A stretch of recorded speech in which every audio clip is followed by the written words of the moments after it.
다음 날 요한은 자기에게 오시는 예수님을 보고 이렇게 말했습니다. 보십시오. 세상 죄를 지고 가시는 하나님의 어린 양이십니다. 이분이 바로 내 뒤에 오시지만 그분이 나보다 더 위대하신 것은 내가 태어나기 전에 존재하셨기 때문이다 라고 말했던 분입니다. 나도 이분이 누구신지를 알지 못했습니다. 그러나 내가 물로 세례를 주러 온 이유는 이 분을 이스라엘 백성들에게 알리기 위해서입니다. 또 요한이 증거했습니다. 나는 성령께서 비둘기처럼 하늘로부터 내려와 그분 위에 머물러 계신 것을 보았습니다. 나 역시 그분이 그리스도이신 것을 알지 못하였습니다. 그러나 나를 보내어 물로 세례를 주라고 하신 분이 너는 그 어떤 사람에게 성령이 내려와 그 위에 머무르는 것을 보면 그 사람이 성령으로 세례를 주실 바로 그분인 줄 알아라 하고 말씀하셨습니다. 나는 그분이 하나님의 아들이신 것을 보았고 그분이 바로 하나님의 아들이라고 증언하였습니다. 네, 가슴에 손을 얹고 우리 신앙을 고백하고 함께 말씀을 나누겠습니다. 제가 먼저 고백하겠습니다. 하나님은 나를 사랑하십니다. 나는 그 사랑 안에 있습니다. 하나님은 오늘 나에게 말씀하실 것입니다. 그 말씀에 능력이 있습니다. 그 말씀에 생명이 있습니다. 나의 마음을 하나님께 열겠습니다. 나의 생각을 예수님께 집중하겠습니다. 들은 만큼 변합니다. 들은 만큼 행복해집니다. 오늘 말씀은 요한복음 1장 29절부터 34절까지 본문인데, 이 말씀은 세례 요한이 예수님을 이스라엘 가운데 처음으로 대면하여서 소개하는 장면입니다. 이 말씀을 통하여서 우리가 오늘 우리에게 주시는 주의 음성을 듣고자 합니다. 세례 요한은 예수님보다 앞서 와서 주의 길을 예비하였던 사람인데 참 대단히 놀랍고 우리가 주목할 만한 사람입니다. 우리가 세례 요한을 주목하는 것은 그의 놀라운 업적 때문이 아니고 그가 누구보다 예수님을 잘 아는 사람이었고 또 동시에 자기 정체성을 잘 알고 있었던 사람이기 때문입니다. 예수님은 누구신가, 그리고 나는 누구인가, 이 두 가지 질문에 우리가 분명하게 답할 수 있다면 우리 인생도 보다 분명해지지 않겠습니까? 근데 그런 사람이 바로 세례 요한이었습니다. 그가 광야에서 회개의 세례를 전파했을 때 이스라엘 백성들은 거룩한 충격을 받았습니다.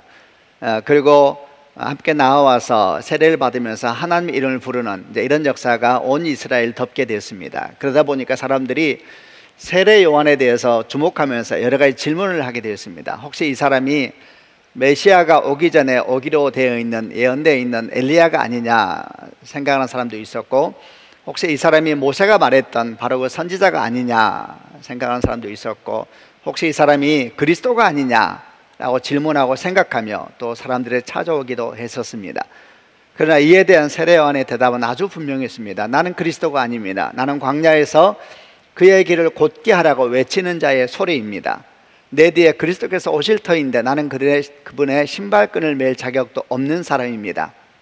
이렇게 고백을 했습니다. 이런 세례 요한의 고백은 그의 겸손함을 보여준다라는 내용이기보다는 그가 정말 예수님을 너무나 잘 알고 있었던 사람이라는 것을 나타내주는 고백입니다. 이런 세례 요한에 대한 메시지가 요한복음 1장에 오늘까지 쭉 이어서 나오는데, 이런 말씀이 우리에게 주시는 교훈은 무엇일까요? 다만 그가 얼마나 놀라운 사람이었는가, 대단한 사람이었는가 말씀하기 위함은 아닐 겁니다. 이런 세례 요한에 대해서 성경이 말씀하고 있는 이유는 우리도 오늘을 사는 세례 요한으로 부름받은 사람들이기 때문입니다. 여러분, 우리도 세례 요한처럼 모두 다 외치는 자의 소리입니다. 세례 요한이 2000년 전에 그의 외치는 자의 소리되는 사명을 통하여서 이스라엘 백성들이 하나님을 바라보고 예수께 나아왔던 것처럼 우리를 통하여서 우리 주변의 사람들이 하나님을 주목하게 되고 예수께 나오게 되는 그런 역사가 있어야 되는 것입니다. 우리를 통하여서 우리 가족들이, 우리 형제들이, 그리고 우리 주변에 있는 친구들과 동료들이 주께 나오는 그런 역할, 그런 사명이 우리 가운데 있다라는 것이죠. 우리는 모두 다 외치는 자의 소리입니다. 우리가 이 세례 요한을 통해서 주시는 메시지를 믿음으로 받아들인다면 몇 가지 질문을 하게 될 겁니다. 나는 과연 이 외치는 자의 소리의 삶으로서 어떤 소리를 내며 살고 있는가? 내가 내는 소리는 명확하고 깨끗한가? 내가 내는 소리는 생명의 소리인가 아니면 그저 시끄러운 소음에 불과한 것일까? 이런 질문들을 해볼 수가 있을 겁니다. 우리가 외치는 소리라는 것은 입으로만 내는 소리가 아니고 삶으로 드러나는 소리요, 우리 가치관을 통해서 흘러나가는 소리인데, 이런 소리가 이 땅에 어떤 영향력을 주고 있는가 질문해 보는 겁니다. 지난 2000년 동안 교회와 그리스도인들은 항상 외치는 자의 소리로 이 땅에 존재해 왔었습니다. 그런데 최근에 코로나19 상황을 맞이하면서 우리는 이런 많은 소리들에 대해서 이런저런 고민과 걱정을 하게 되었습니다. 교회라는 이름으로, 성교회라는 이름으로, 그리고 복음이라는 이름으로 수많은 소리들이 외쳐지고 있지만은 그 소리들은 세례요한처럼 거룩한 충격을 주는 것이 아니라 오히려 이 세상에 불편한 충격을 주고 언짢은 충격을 주고 심지어는 짜증스러운 충격을 주면서 하나님께 나오게 하는 것이 아니라 하나님으로부터 멀어지게 하고 심지어는 주께서 오시는 길에 바리케이트를 쳐버리는 이런 일들이 생기고 있기 때문입니다. 왜 이런 일이 생기고 있는 것일까? 우리의 삶은 세례요한처럼 세상에 거룩한 충격을 주는 외치는 자의 소리의 삶이 될 수는 없을까? 주님께서 분명히 우리를 그렇게 부르셨다면 우리가 세상에 거룩한 충격을 주는 외치는 자의 소리가 되기 위해서 어떤 신앙의 모습을 가져야 되며 어떤 믿음을 가져야 되는 것일까 질문하게 됩니다. 이런 질문에 대한 답들은 지난 몇 주 동안 우리가 보았던 세례요한에 대한 말씀을 묵상하는 속에서 찾을 수 있을 것이고, 또 오늘 본문을 묵상하면서도 함께 답을 찾아나가는 시간이 될 수 있기를 바랍니다. 1장 29절부터 34절 본문을 개역개정으로 한 번 더 읽어보면서 묵상을 나누겠습니다. 제가 먼저 29절 읽겠습니다. 이튿날 요한이 예수께서 자기에게 나오심을 보고 이르되 보라, 세상 죄를 지고 가는 하나님의 어린 양이로다. 30절, 내가 전에 말하기를 내 뒤에 오는 사람이 있는데 나보다 앞선 것은 그가 나보다 먼저 계심이라 한 것이 이 사람을 가리킴이라. 나도 그를 알지 못하였으나 내가 와서 물로 세례를 베푸는 것은 그를 이스라엘에 나타내려 함이라 하니라. 32절, 요한이 또 증언하여 이르시되 내가 보매 성령이 비둘기같이 하늘로부터 내려와서 그의 위에 머물렀더라. 나도 그를 알지 못하였으나 나를 보내어 물로 세례를 베풀라 하신 그이가 나에게 말씀하시되 성령이 내려서 누구 위에든지 머무는 것을 보거든 그가 곧 성령으로 세례를 베푸는 이인 줄 알라 하셨기에. 34절, 이 본문이 이제 세례요한이 예수님을 이스라엘 가운데 처음으로 이렇게 대면하여 소개하는 장면인데, 이 말씀을 읽다 보면은 한 가지 좀 이상하다 생각되는 표현이 나옵니다. 그것은 33절에 나오는 나도 그를 알지 못하였으나 라는 표현입니다. 물론 이전에도 세례요한은 메시아에 대한 메시지를 선포하고 있었습니다. 내 뒤에 오시는 분이 계시다, 이렇게 메시지를 선포하고 있었습니다만은 직접 예수님을 보면서 바로 이 사람이다 라고 말한 것은 이 본문이 이제 처음 본문인 것이죠. 그런데 그 예수님을 소개하면서 표현하기를 나도 그를 알지 못하였다, 이런 표현을 쓰고 있는데 이게 굉장히 이상하다라는 말입니다. 왜냐하면은 이 말씀대로 하면 세례요한이 이 사건 이전에 지금 예수님께서 세례요한에게 세례를 받기 위해서 나오는 장면이었거든요. 거기서 이제 이런 사건이 일어나게 되었는데, 이 사건 이전에 세례요한이 예수님을 모르고 있었다는 말처럼 들리기 때문입니다. 이게 이상한 이유는 세례요한의 어머니 엘리사벳과 예수님의 어머니 마리아가 아주 가까운 친척간이었기 때문입니다. 실제로 예수님의 나심에 대한 성경의 기록을 보게 되면 예수께서 나시기 6개월 전에, 잉태되기 6개월 전에 세례요한이 먼저 그 어머니 엘리사벳에 의해서 엘리사벳에게 잉태됩니다. 그리고 그로부터 6개월 뒤에 천사가 마리아에게 나타나서 성령으로 잉태되는 예수님에 대한 말씀을 하면서 마리아가 너무 놀라고 당황스러워하니까 그의 친족인 엘리사벳 이야기를 합니다. 그러면서 천사가 이렇게 표현을 했었습니다. 요한복음 1장 36절에 보라, 네 친족 엘리사벳도 늙어서 아들을 배었느니라. 본래 임신하지 못한다고 알려진 이가 이미 6달이 되었나니, 이러면서 엘리사벳 이야기를 하고 그가 마리아의 친족이다, 이렇게 표현하고 있습니다. 여기서 친족으로 번역된 헬라어는 피를 나눈 친척에 사용되는 단어입니다. 그래서 킹 제임스 버전 같은 경우는 이걸 번역할 때 카즌, 사촌이라는 말로 번역을 하고 있기도 합니다.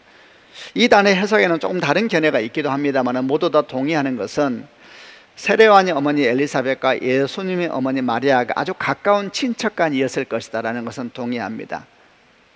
그런데 왜 세례요한은 예수님을 알지 못했다라고 이야기를 하면서 소개를 하고 있는 것일까요?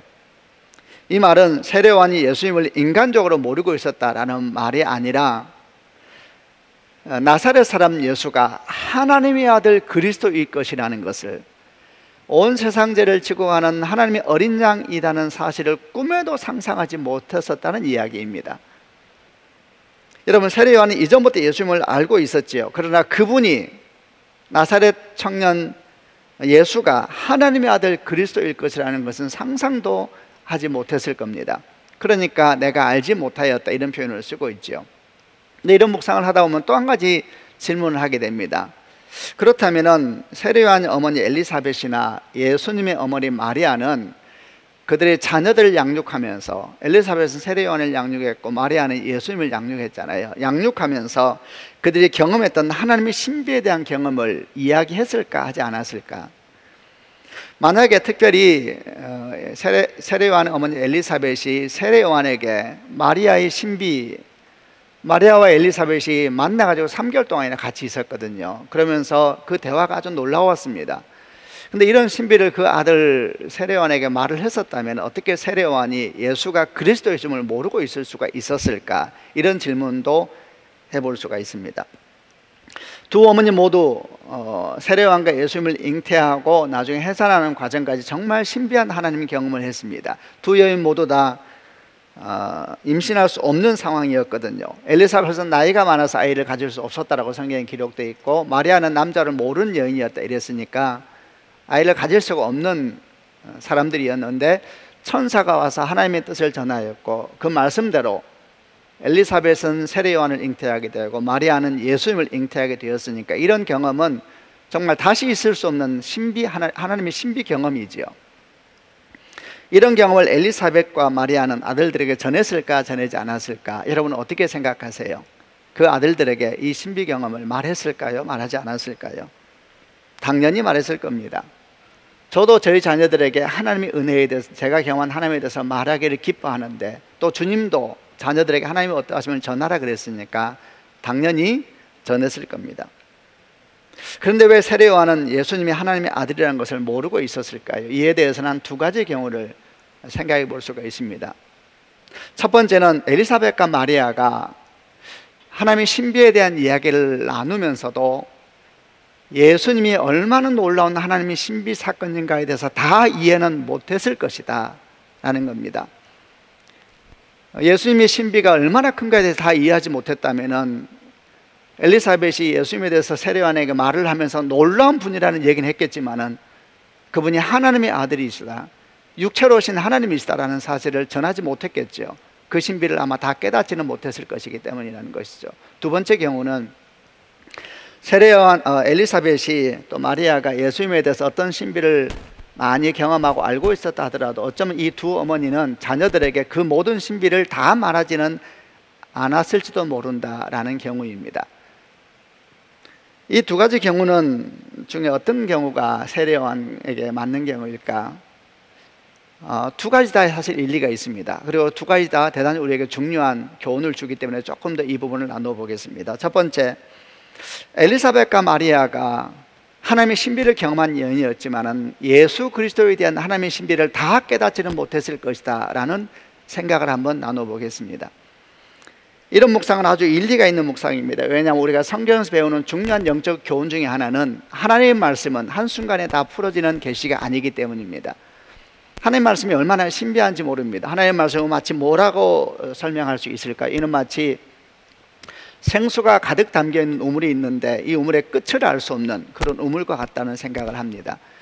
그래서 이 우물에서 우리가 물을 떠서 마십니다. 하나님의 말씀을 묵상하면서 생수의 말씀을 우리가 마시는 것 같은 것이죠. 그런데 어떤 경우에 이 말씀은 우리를 시원하게 해주는 냉수가 되기도 하고, 또 어떤 경우에 같은 우물에서 떠서 먹는 말씀이 우리를 따뜻하게 해주는 따스한 물이 되기도 하고, 또 어떤 경우에는 같은 우물에서 떠서 먹는 물이 설명할 수 없는 은혜로 우리를 덮는 경험도 하기도 합니다. 이게 하나님의 말씀의 신비이지요. 그러므로 말씀을 가까이 대하는 사람들은 자기가 그 말씀이 익숙하다 하더라도 이 말씀을 내가 다 안다라고 말하는 사람은 아무도 없는 것입니다. 말씀을 공부할 때, 말씀을 묵상할 때, 또 지금처럼 말씀을 듣고 있을 때, 이럴 때 우리가 익숙한 말씀이라 하더라도 항상 새 마음과 새 영으로 내게 오늘 주시는 주의 음성이 무엇일까 귀를 기울인 이유는 이 말씀이라는 생수가 너무나 놀랍기 때문에 그런 것이지요. 여러분, 하나님 신비를 우리가 어떻게 다 알 수가 있겠습니까? 예수님에 대해서 천사가 전한 말씀도 정말 놀랍고 신비한 말씀이었습니다. 얼마나 신비한지 모릅니다. 천사가 세례 요한의 잉태에 대해서 말하면서 엘리사벳에게 뭐라고 얘기했습니까? 이렇게 말했습니다. 그 아이는 엘리야의 심령과 능력으로 주님보다 앞서와서 사람들이 주님을 맞을 준비를 하게 할 것이다. 엘리야의 심령과 능력으로 올 것이다. 태중의 아이가 엘리야라는 얘기를 하고 있는 거예요. 얼마나 놀라운 말씀입니까? 또 천사가 마리아에게 와서 성령으로 잉태되는 예수님에 대한 말씀을 할 때 이렇게 표현했습니다. 성령으로 잉태된 아이는 하나님의 아들이라 일컬음을 받을 것이다. 너무나 신비하고 엄청난 말씀이었지만 엘리사벳과 마리아가 이 말씀의 신비를 결코 다 이해하지는 못했을 것입니다. 사실은 이것은 엘리사벳과 마리아만 그런 것이 아니고 예수님의 12 사도들도 그랬습니다. 예수님과 함께 3년 동안 함께 먹고 자면서 모든 신비를 옆에서 보았습니다. 병자가 치유되고 죽은 자가 살아났습니다. 수많은 사람들이 앞에서 물고기 2마리와 보리떡 5개로 5,000명이나 먹고 12강쥐가 남았을 때 그 떡과 고기를 거둔 사람이 제자들이었습니다. 그들은 엄청난 신비 한가운데 서 있었죠. 그러나 그들은 예수님의 신비를 다 이해하지 못했습니다. 말씀이 육신이 되신 하나님의 신비를 어찌 누가 다 이해할 수 있겠습니까? 우리는 정말 이런 묵상 가운데서 소중한 교훈을 배워야 합니다. 하나님 앞에서 주의 말씀 앞에 우리는 정말 겸손해야 됩니다. 우리가 어떤 말씀을 깨달았든지 그 말씀이 대단히 깊고 놀랍다 하더라도 모든 것을 깨달은 것처럼 생각하거나 행동해서는 안 되는 것입니다. 항상 겸손한 마음으로 주의 말씀 앞에 서고 주의 은혜 앞에 서면서 가난한 마음과 겸손한 마음을 우리가 유지할 수 있다면 우리가 처음 질문했던 질문들, 어떻게 하면 우리가 이 세상 가운데 선한 영향력을 주는 외치는 자의 소리가 될 수 있을까? 그 질문에 작은 답이라도 찾아갈 수 있을 것입니다. 또 하나의 경우는 엘리사벳과 마리아가 하나님의 신비에 대한 경험을 일부 이해했다 할지라도 그 일부조차도 어쩌면은 엘리사벳과 마리아는 자녀들에게 다 말하지는 않았을 것이다 라는 묵상입니다. 이것도 주목할 만한 묵상입니다. 우리는 엘리사벳이나 마리아가 대단히 신앙이 탁월한 여인들이라는 걸 알고 있습니다. 그들은 정말 놀라운 하나님의 신비를 경험했고 그들이 낳을 자녀들에 대한 하나님의 약속도 들었습니다. 그런데 그들은 아마도 그들이 경험한 이 하나님의 모든 신비를 자녀들에게 다 말하지는 않았을 것입니다. 왜냐하면 우리가 또 성경에서 배우는 성경의 교훈 중에 하나가 우리가 경험한 하나님의 경험 중에는 말하기보다는 품으면서 가야 될 경험도 있기 때문입니다. 저는 한 어머니 이야기를 기억합니다. 아들이 대학 입시를 쳤는데 아주 탁월하고 똑똑한 아들이어서 원하는 대학을 들어갈 줄 알았는데 그 대학을 들어가지 못하고 원하지 않았던 대학에 이제 합격하게 되어서 마음이 너무 낙심이 돼서 집에 돌아오는데 이 어머니가 아주 기도하는 분이셨습니다. 근데 자녀를 기쁨으로 맞이하면서 따뜻하게 저녁을 준비해 주면서 밥을 먹는 중에 낙심한 아들을 향해서 이렇게 말했다고 합니다. 아들아, 엄마는 사실은 네가 원하는 대학을 못 들어가고 지금 합격된 그 대학을 들어갈 줄 알고 있었단다. 그러면서 엄마가 하는 말이 사실은 내가 기도하는데 하나님께서 그 말씀을 가르쳐 주셨단다. 이 얘기를 이제 아들에게 했다는 거예요. 제 마음 가운데 이 이야기가 깊이 남아있는 것은 어머니의 기도의 능력 때문이 아닙니다. 그런 사실을 미리 알면서도 말하지 않고 마음에 품고 조용히 기도하고 있었던 그 어머니의 영성이 너무 깊이 마음에 남아 있습니다. 어머니는 알고 있었던 것이죠. 아들이 걸어가야 될 길이 있다는 것을. 그래서 믿음을 가지고 그 옆에 조용히 있으면서 그의 수고와 낙심과 어려움을 지켜보면서 함께 걸어가다가 하나님의 시간에 대해서 그 마음을 나누었던 것이죠. 우리는 다 하나님 경험이 있습니다. 그러나 모든 것을 말하는 것이 그렇게 좋은 것만 아닙니다. 그냥 마음속에 품고 가야 될 하나님의 경험도 있기 때문입니다. 그것이 사도 베드로가 베드로전서 3장 15절에서 말씀하셨던 내용의 뜻이 아니겠습니까? 너희 마음에 그리스도를 주로 삼아 거룩하게 하고 너희 속에 있는 소망에 관한 이유를 묻는 자들에게는 대답할 것을 항상 준비하되 온유와 두려움으로 하고 이렇게 말씀하고 있습니다. 저는 우리 교회 성도들이 자녀들에게 전할 수 있는 하나님 경험이 있는 부모가 되는 축복이 있기를 바랍니다. 하나님 경험이 없으면 되겠습니까? 그러나 동시에 저는 우리 교회 성도들이 조용히 마음에 품고 기도하고 있는 하나님의 경험도 있는 축복이 있기를 바랍니다. 여러분, 그런 비밀이 없이 또 어떻게 우리 그리스도인의 삶을 살겠습니까? 특별히 자녀를 위해서 기도하는 부모님들이 조급해하지 말고 불안함을 떨쳐버리기 위해서는 안에 비밀이 있어야 됩니다. 비밀이, 하나님의 비밀이 안에 품고 걸어가는 하나님의 비밀이 있어야지 사람이 깊어질 수 있고, 그리고 놀라지 않고 당황하지 않고 계속 기도하면서 걸어갈 수가 있는 것입니다. 이렇게 이제 세례요한이 예수님에 대해 소개하면서 나도 그를 알지 못하였으나 이렇게 하면서 이제 소개가 시작되는데, 이제 그 다음 묵상은 그야말로 세례요한이 예수님을 딱 발견하게 되는, 하나님의 아들을 인식하게 되는 사건, 순간에 대한 묵상을 좀 나눠보겠습니다. 이 말씀은 1장 29절에 나오는 말씀인데 한번 개역개정으로 읽어보면서 나누겠습니다. 같이 읽겠습니다. 시작. 이튿날 요한이 예수께서 자기에게 나오심을 보고 이르되 보라, 세상 죄를 지고 가는 하나님의 어린 양이로다. 이 상황은 예수께서 이제 세례를 받기 위해서 요단강, 세례요한이 세례를 주고 있는 요단강에 나오는 장면을 세례요한이 딱 본 겁니다. 보았을 때에 갑자기 세례요한이 뭐라고 하냐면 보라, 세상 죄를 지고 가는 하나님의 어린 양이로다, 이렇게 이제 표현을 하면서 오늘 이야기가 시작이 됩니다. 이게 아주 놀라운, 세례요한에게 놀라운 시간이었습니다. 아까 나누었다시피 이전에도 세례요한은 내 뒤에 오시는 분은 물과 성령으로 세례를 주실 것이다 하면서 메시아에 대한 말씀을 이스라엘에 선포하고 있었습니다.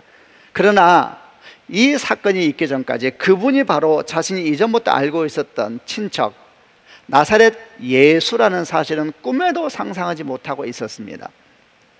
물론 세례요한은 어머니 엘리사벳을 통하여서 예수님이 특별하다는 것은 들어서 알고 있었을 것입니다. 그러나 특별한 사람이란 인식과 하나님의 아들이며 세상 죄를 지고 가는 하나님의 어린 양이라는 인식은 결이 다른 것입니다.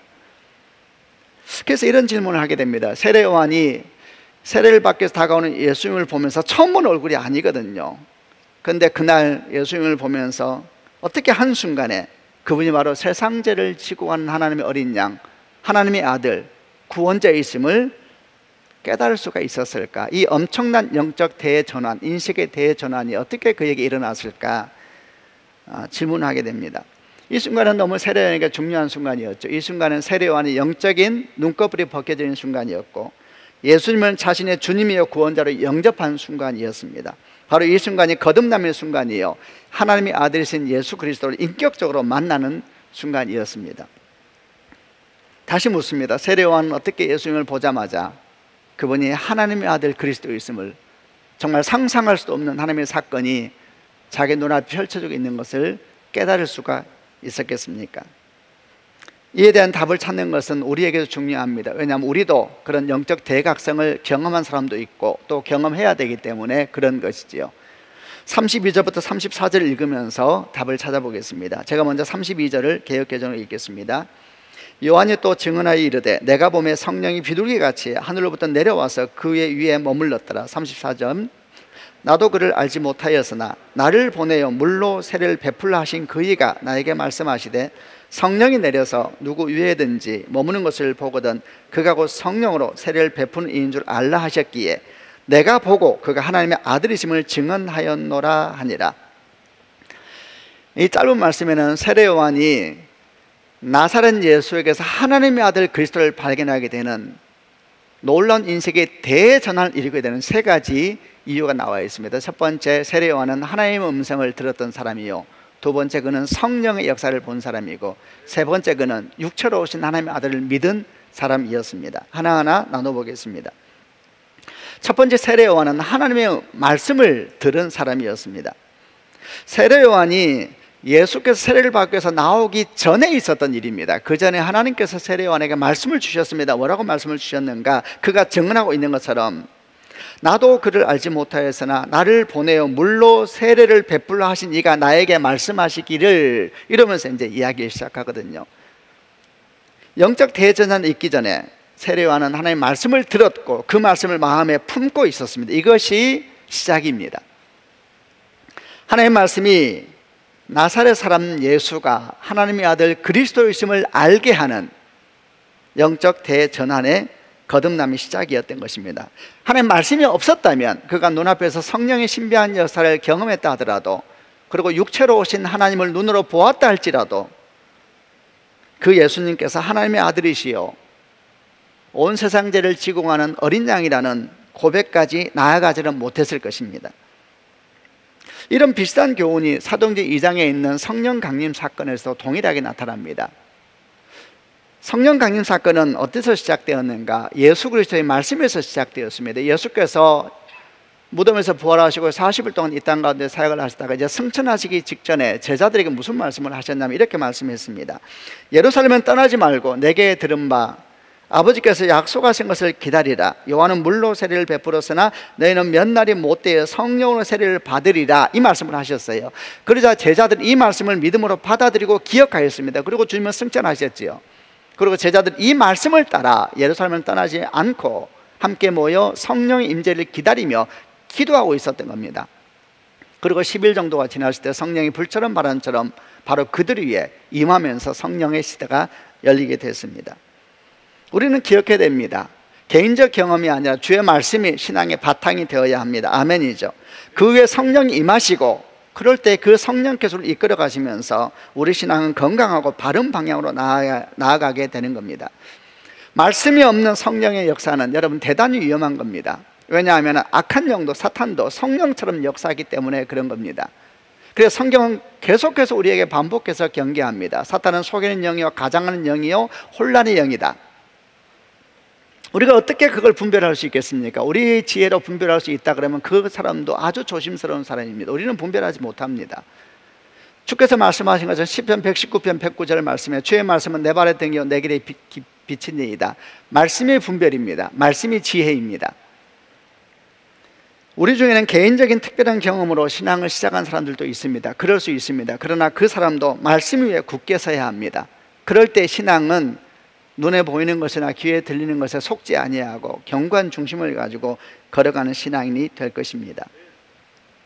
두 번째 세례 요한의 모습 가운데 볼 수 있는 것은 그가 성령을 믿었고 기다렸고 그 성령을 경험했다는 것입니다. 하나님께 세례 요한에게 말씀을 주셨는데 그 말씀이 무엇이었냐면 성령에 대한 말씀이었습니다. 성령이 내려서 누구 위에든지 머무는 것을 보거든 그가 성령으로 세례를 베푸는 이인 줄 알라. 하나님 말씀이 임하였는데 그 말씀은 성령에 대한 말씀을 하신 것이죠. 그리고 세례 요한은 이 말씀을 믿고 이 말씀을 따라 성령을 기다렸습니다. 그리고 성령을 기다리면서 어떤 삶을 살았는가? 자기에게 주어진 삶에 신실하게 하나님의 사람으로서 신실하게 걸어가고 있었던 것입니다. 그리고 마침내 어느 순간 그가 믿고 기다리고 있던 성령의 역사가 예수님 위에 머무는 것을 보았을 때에 세례요한은 금방 분별했습니다. 하나님의 말씀을 받아들이고 성령의 임재를 구하면 살아가는 사람에게 분별력이 임한 것이죠. 금방 분별하면서 곧 그가 하나님의 아들 그리스도이시요 온 세상 죄를 지고 가는 하나님의 어린 양이라는 이 엄청난 하나님의 신비를 믿고 깨달으면서 증언하기 시작했습니다. 세례요한 당시에는 아직 성령이 불처럼 바람처럼 임할 때가 아니었습니다.